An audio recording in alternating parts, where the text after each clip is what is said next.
Hello English learners, welcome back to the English with Michael YouTube channel. This is a place, hopefully a good place, where we can learn English, practice British accent and have a lot of fun, all this kind of stuff. Today I've got a pronunciation lesson, a little pronunciation lesson for you, and I want to talk a little bit about stress. So we're going to be talking about stress in compound words. A compound word is like when we have two words that come together to make one bigger word. So we can look today at compound nouns, compound adjectives, and compound verbs. So each of these categories have different rules for stress. And as I said before, I can correct myself. It's not really a rule, it's more like a pattern, right? You know, I think with stress and pronunciation, there aren't really any rules. It's just patterns that we can follow and that we can notice. But there's always going to be exceptions, so keep that in mind. So I'll give you one example, first of all, of a compound noun. So you're swimming in the sea and you feel something touch your leg.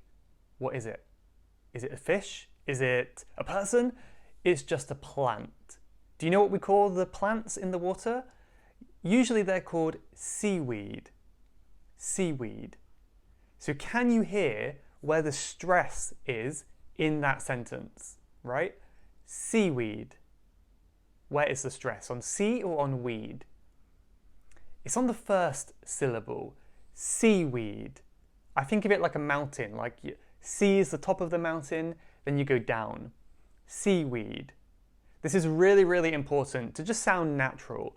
Sometimes the difference is quite subtle. Sometimes it's quite important. It will just make you sound a little bit unnatural.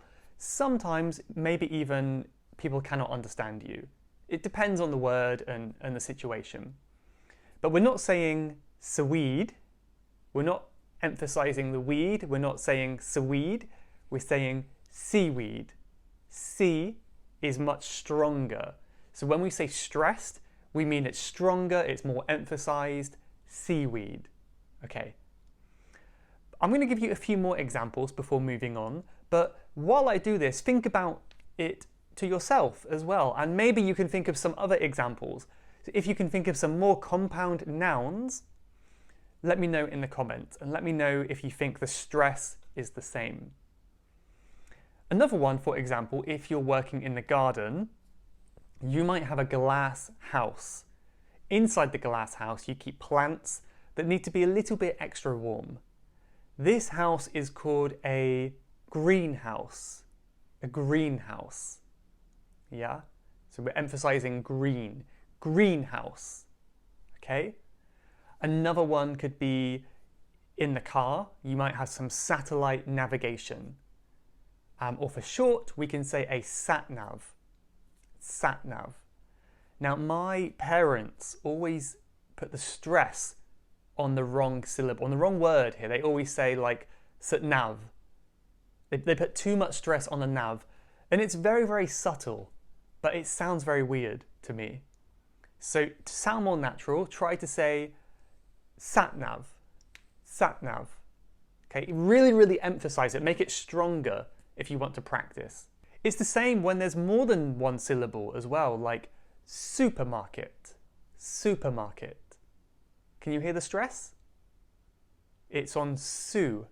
Supermarket. Supermarket. Yeah, we don't say supermarket. We're not stressing the per. Supermarket.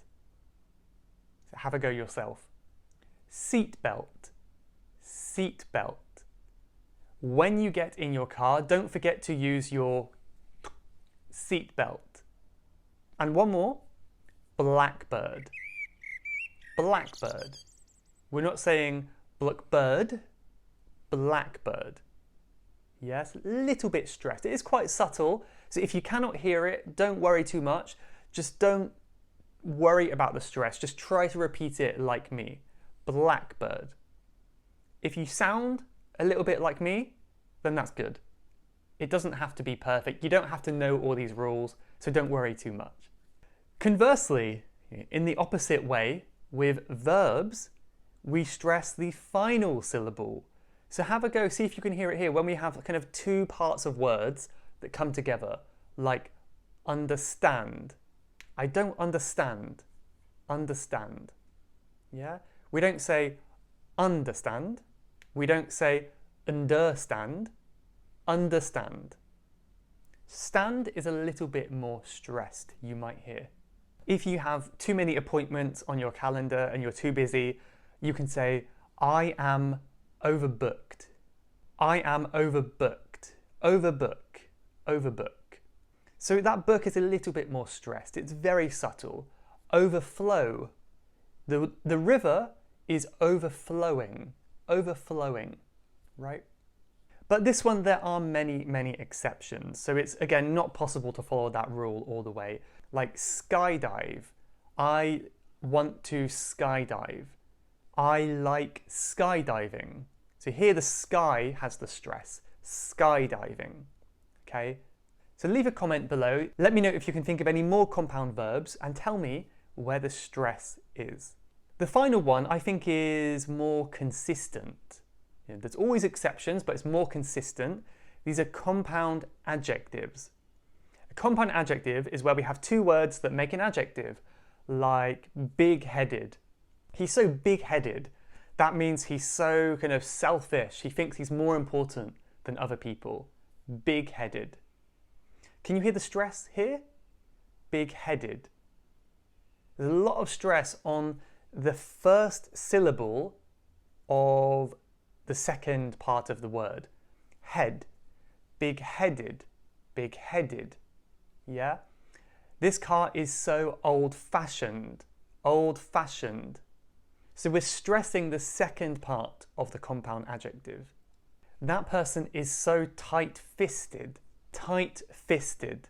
That means very frugal. Doesn't like to spend money. Tight-fisted. He is bad-tempered. Bad-tempered. Okay, so that's some compound adjectives for you. Let me know again if you can think of any more examples. I think there's many, many compound adjectives, and maybe we can learn from you in the comments as well. But it's been quite a short video today. I just wanted to cover these 3 patterns. Compound nouns stress the first part. Compound adjectives and verbs usually stress the second part. Let me know if you have more examples. But thank you for watching this mini pronunciation class. Hope you enjoyed it, and I'll see you next time. Thank you very much. Bye-bye.